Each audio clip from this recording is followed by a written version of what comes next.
Hello, we're back. My name is Harry Tumbotko. You're back on Talk to Harry. Before anything else, I'd like to promote one more time the magazine. It's called Opinion. This is the latest. This is the latest issue that's come out. It's really crazy. Look at the front pages. And immediately it will tell you what kind or the guts this newspaper has over and above what you call the mainstream media. It's amazing that it's even being allowed to print or circulate, to tell you the truth. Sometimes I wonder, you know, but I do write in this newspaper, and I do have my gripes. But then again, I believe in our democracy, and I continue. Now, we'll go back to our topics, current events, with Eric San Juan. Eric, when we before we took a break, or right after the break, we continued, and you were saying, I was saying, come on, Eric, it's 2012. I myself do not want to put my children through bloodshed, to purge the system, to bring in, introduce new virtues for the Filipino. The virtue of discipline and nationhood, you know, yung mga correct virtues of a country that, you know, like the Thais have, the Germans have, di ba? The Americans even. Sila nga, they put up their flags, tayo. We don't put it up unless it's a festival called Independence Day. Correct. Dito, wala. You don't see it. Kulang tayo sa nationalism. We don't have real patriots. Diba? We have corruptors. Now, you were saying, there is one other way. What you were saying, the one other way is theology. Introduce theology. No, not ideology. Ideology. Ideology. If we can only change our educational system but by that's a 20-year... integrating ideology in our education. What ideology, specifically? Filipino ideology. Despite Marcos attempted it, but the problem is he's doing it for his personal purpose. But if we will integrate ideology, we can still do something about this. But this is a 20-year purge. Yes. This is through education. Yes, we still have time. Education natin, No, because our teachers are being manipulated by foreign groups institutions. already. Because the education and ideology must start from... The bottom. No. From the top. academe. Ah, From okay. the top. But the academe is too passive. It's because they are manipulated by the foreign group. You see, just like our so-called United Nations, UNESCO. Narito. You see? Lahat controlled ng foreign group eh. Kaya walang makapasok. Tingin mo yung, basahin mo yung listahan ng mga tinuturo sa eskwela ngayon. Far out. So remember, during the time of our... Irrelevant, in other words. During the time of our parents, no? Ay, yung mga Thomas Isbay, graduate ba ng mga doctorate ba yung mga yan? High school graduate, elementary graduate, nakakapagturo na. Ang husay na. Mahuhusay. Mahuhusay na. Tapos ngayon, we have doctorates. Hirap. Kaya nga, ako nga, doctorate ako, pero I'm not using it anymore. Wala na eh. Any Tom, I Dick, didn't and Harry. realize PhD ka pala. We should put it in your title. Doctor of Literature ako eh. Ah, okay. Sayang. Same din. Same din. Pero, it's a shame. Yes. So what for? It's just a title. You see? Kaya lang nakakalungkot. Really sad. Dahil so, the ideology of what is truly Filipino, for example, are good traits. The bayanihan spirit, yan. Correct. Ideology, yan. Our resourcefulness as a people, because every time you put a Filipino abroad in any system, he always stands out. We work hard. Diba? We work hard. And workaholic. Workaholic tayo. Tsaka baliwala sa atin yung past 5, 6 o'clock. So what? Overtime is nothing. We get the job done. Hindi lang yun. Well, let's go back to the old time. Meron tayong barangay eh. Ha? Meron tayong barangay spirit. We have education. Saka kung iuulitin natin yung sa Intramuros lang, yung kultura natin, ang taas-taas ng kalidad natin eh. Look what happened. Ngayon, damage culture tayo. You see? Why? But thanks to who? Marcos. No. Well, the academy is teaching us, is telling us today, the teachings of school, di ba? Are teaching us the damage is called martial law. Sira na talaga si blame everything on Marcos. And as far as the Aquino administration is concerned, blame everything on GMA. Di ba? Di ba parang ganun eh? Naghahanap pa ng scapegoat eh. Dahil yung mga failure nila, kailangan nila ng blame game. Blame game. Parang ganun, di ba? Blame game. Blame game. So, how about the church? Do you think the church cannot... Not only the they church. failed already. The church all already the failed. churches. Magagalit yung mga church leaders natin. Pero marami sa kanila, they have to police themselves because marami na ngayon sa church leaders are church dealers. Dealer. Dealers. True. Sige nga. Ito lang. Expound. Please expound, Eric. Kung ako ang church leader, lalapit ka. Yung bata ko, lagay mo dyan sa Ay, pwesto. mali. Tingnan mo yung history ngayon ng mga nandyan nakapwesto ngayon. Tingnan mo kung sino mga nagpa-appoint dyan. Nandun sa mga simbahan na yan eh. You see? Huwag magagalit itong mga to, pero that's the truth. It truth hurts. But it's the truth. So, the ideology going forward, using education as the tool and the platform, the church cannot meddle with because the church is also part of the problem that needs purging. Correct. And they have to purge from within. Just like what's happening now. Ang laki ng problema ng Vatican. Dahil by next year, 2013, ang dami na nangyari ng sekretong banatan ngayon sa Vatican, sa College of Cardinals. Etong si Benedict XVI will be forced to retire by 2013 and he will be replaced by Pope Petrus Romanus, a Jesuit priest. You see? Ladies and gentlemen, this is breaking news. This has got to be really, breaking news. It's really because, breaking news. Yeah, this is breaking news. Okay, let's bring the camera back to Eric Sanman. Only height ang Vatcos nga, TV show. but you're making me perspire, in spite of the air conditioning in this room. But you're saying that that's 2013. This prediction is just around the corner. No, it's not prediction. It will happen. It's by design. Everything is by design. Everything is not happening because it just happened, just like EXO 1, EXO 2. I remember about four months ago when you were in this show, we were talking about it, and I said also, Eric, sometimes I'm not sure if you're crazy or the ideas are crazy or everything around us is crazy, or if I'm crazy for that matter. And sometimes I begin to think, I think maybe I'm the one putting this out on you, but all the things you predicted then actually did happen. It happened. Mga points of view mo eh. And I just kept saying how fantastic it sounds, di ba? Although, wala nagko-contest sa'yo. Para out nga, para out. Di ba? High five tayo dyan. Sige. But I have to admit, it's crazy. But this far-fetched idea, or seemingly far-fetched idea, by the Catholic Church, you're talking the strong Roman Catholic Church. This is a world power. This is no small feat, Of course. You've got the Pope, who is the leader of the Pope is just the facade. Yes, the problem is he's just the facade. But who controls the Vatican? It's the College of Cardinals. College of And Cardinals. This College of Cardinals already I thought this was a movie. It's not. It's real. It's not. It's real.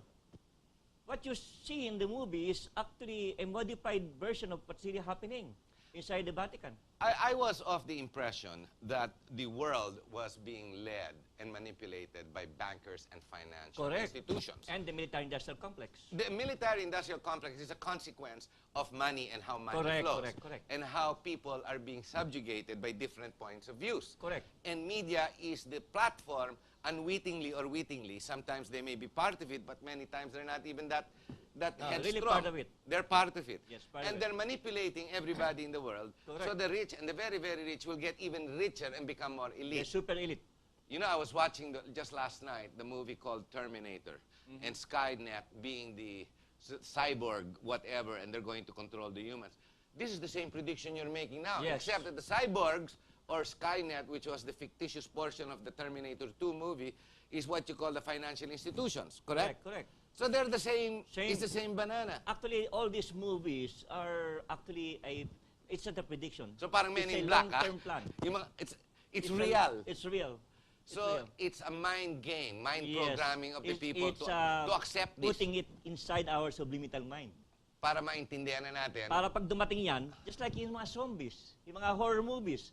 Bakit, come on, you're gonna tell me now that zombies are going to live and then Walking Dead. Because they are now creating mutants to accept these people soon. Pag lumabas na sila, hindi ka na matatakot that easy. You see? These are all real things. Okay, I'm not sure we should edit this part. I'm not sure lalagyan natin na censored to, or are we gonna go on? This is an informative show. This is not entertainment, and it's not comedy. No, seriously, Eric. Correct. I'm very serious about what I'm talking about. Okay. Just keep this tape, and I assure you it will happen. You know, the last time he did this was not good. That's not a very good sign. Not a very good sign. Let's go back to Obama and current events. Okay.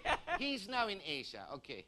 Where do you predict China will go with Li Shiping? Li Xiling? Li Xiling. Xi Jinping. Xi Jinping. Yes, Xi Ano, Jinping. hirapan ako to think I lived in Singapore for 6 years. I still have a difficult time remembering names, the Chinese names. Where do you think China is going to go? And how do you think America is going to act? We will have a repeat of what happened during the First and Second World War.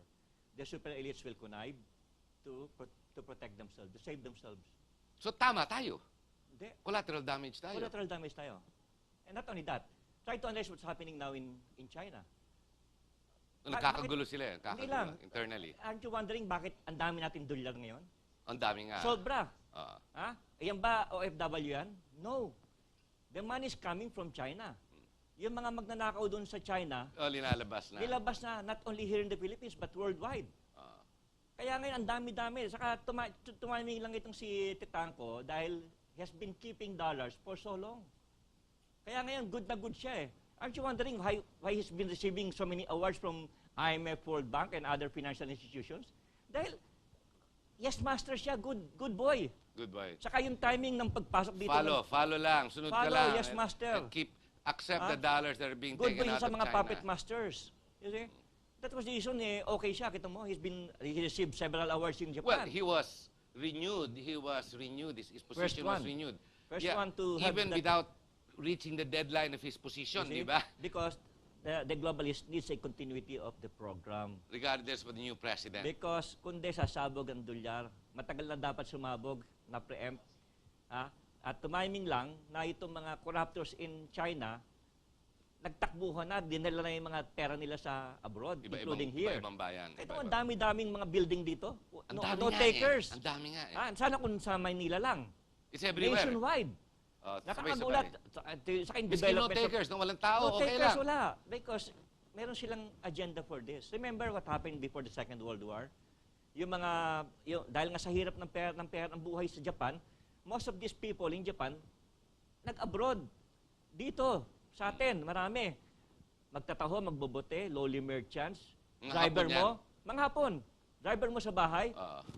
Hapon yan noon. When they took over, lahat pala opisyal ng military nila. Kasi ngayon ang nakakatakot. So it's an underground invasion in disguise. Correct. Pero ngayon it's not underground, it's above ground. Because now, they can take over anytime they want. Kasi they own it. They control the top level, second level, and the third level. Try to analyze it. Check it out. I thought we had freedoms in this country, a representation of the people, by the people, meaning Filipino people. For the people, by the people, by... And for the money, and their money, for their money. So again, it's the money that is ruined or is ruining our future and our stability.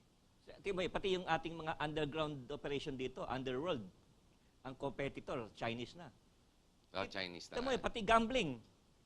Aren't you wondering bakit pinipilit ni Noynoy na tanggalin si Bartolome? For what reason at all? Tell me. Wala nga, tinanggal lang eh.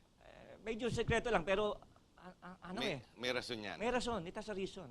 It has a reason. Kaya doon mo makikita, malalim ang problema. Let's go to another current event while you're here, because I don't have you every day, and I enjoy your points of view, because crazy as it may sound, mind-boggling. Contest it. Call us, contest it, di ba? Ito nangyayari sa Gaza at saka sa Israel. Alam mo, that's a good one. The Arab Spring blew up about a year ago. It's been a contagion. Umikot na ang buong area. The latest is Kuwait or Qatar, di ba? Tinatamaan na rin sila eh. Now, pumutok ang Hamas, binomba ang Israel. Because tama nga naman, walang ginawa ang Israel kung hindi palaki ng lupain nila eh. Di ba may agreement sila, Gaza. It's by design. By design. Anong kahulugan yan nangyayari dyan? Kasi tingin ko may tama yan sa ating Arab world versus the Jews. Correct. The Muslims are involved. Lahat tayo tama dyan. Lahat. And hindi lang tayo. The world will be, That's what I read in The Economist. The world will suffer we will all be affected with that crisis. This crisis. Because the Arab Spring was designed to create a greater Israel in the process. By monitoring all the corrupt leaders of the Arab world. Then blackmailing them then at the proper time, Hudyo talaga, hit no? them. Hit them. And use their people to hit Take them out. And take them out. Simple as that. And look what happened now in Gaza. Who's manipulating who? But What's Hamas and Al-Qaeda?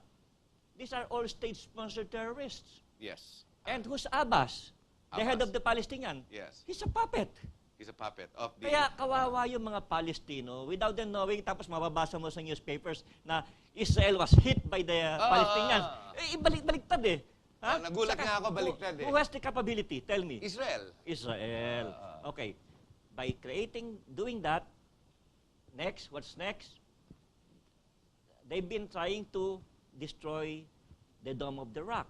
If you've been to Israel, the Dome of the Rock, I've been there. If the Dome of the Rock is at the back of the Wailing Wall. And the Wailing Wall is part of the temple, of the first and second temple. And remember that the new Messiah of the Israelis will be coming 2013. The Antichrist. Actually, he's already alive. He's already alive. The new He's Messiah. now a political leader. But they're just waiting for the proper time to destroy the Dome of the Rock to create the new temple. Why? Because they need to offer the so-called red heifer or the red cow. Have you seen a red cow? No. Wow, it's really red. Meron ba talaga? It's real. It's real. Red maroon ang kulay. And it's actually namatay na nga yung isa eh. Nag-cloning lang kaya ito na. They have to keep it alive. To keep it alive. Pero There they is have really to do a it red now. cow. Because ito ang symbolic eh. Remember the Ark of Covenant? Okay. The Ark of Covenant was actually found in Ethiopia. That was the reason the Ethiopians are now Jews. Hindi naman Hudyo yung mga yan.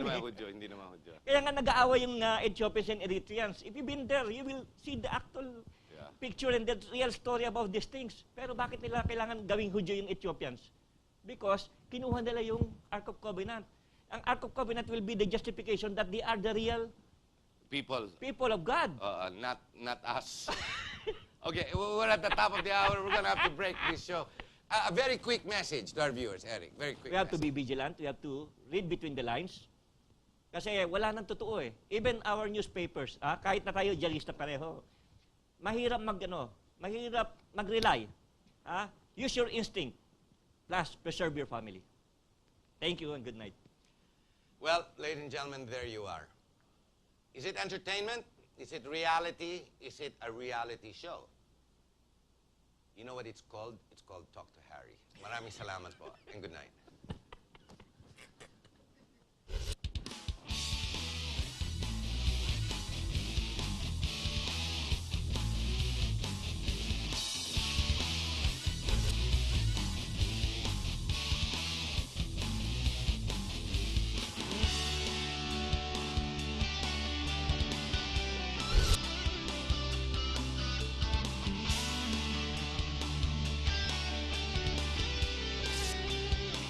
You are what you watch.